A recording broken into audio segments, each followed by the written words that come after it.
पवन पाठक भैया जिंदाबाद जिंदाबाद, उर्मिला देवी जिंदाबाद जिंदाबाद, प्रकाश नारायण पाठक जिंदाबाद जिंदाबाद।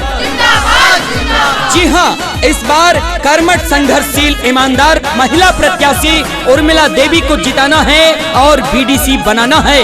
बीडीसी के इलेक्शन में उर्मिला को जिताएंगे, ठीक है।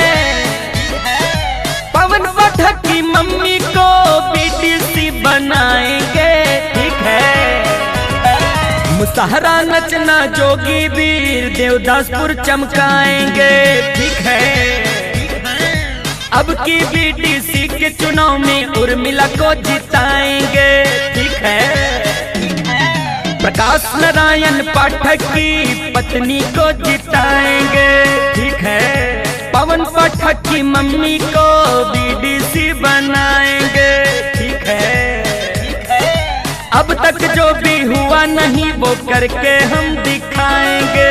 याद रखना, मुसहरा नचना वार्ड संख्या 4 से 9, जोगी वीर देवदासपुर वार्ड संख्या 4 से 11 के बीडीसी महिला प्रत्याशी हैं उर्मिला देवी। पवन पाठक की मम्मी को जिताना है और अपना बीडीसी बनाना है। क्षेत्र का विकास होगा, सड़कें बनेगी, आएगी चारों तरफ खुशहाली। जीतेंगे जो उर्मिला देवी, बन जाएगी सब नाला नाली।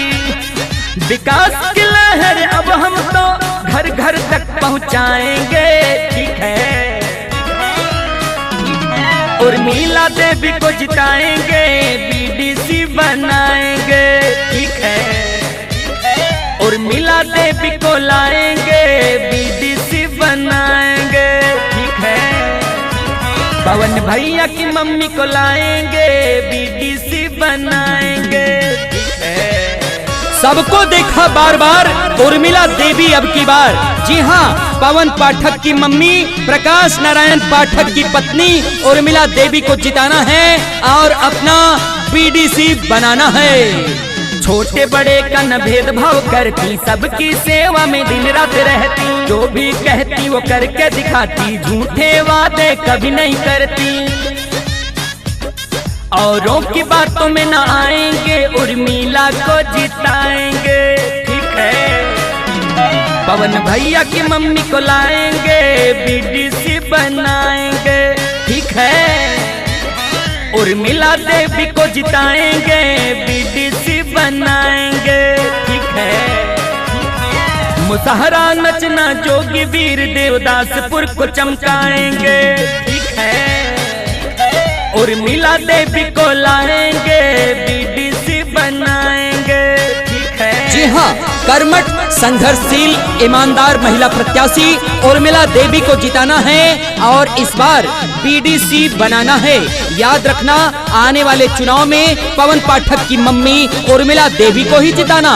सरकारी सुविधा का लाभ मिलेगा, जीतेगी अब की जो उर्मिला देवी। सबकी सेवा में तत्पर रहती, ऐसी है उर्मिला देवी।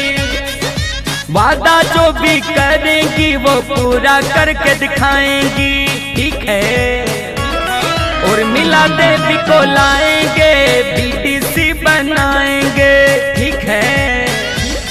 पवन भैया की मम्मी को लाएंगे, बीडीसी बनाएंगे, ठीक है। मुसहरा नचना जोगी वीर देवदासपुर को चमकाएंगे, ठीक है। पवन पाठक की मम्मी को लाएंगे,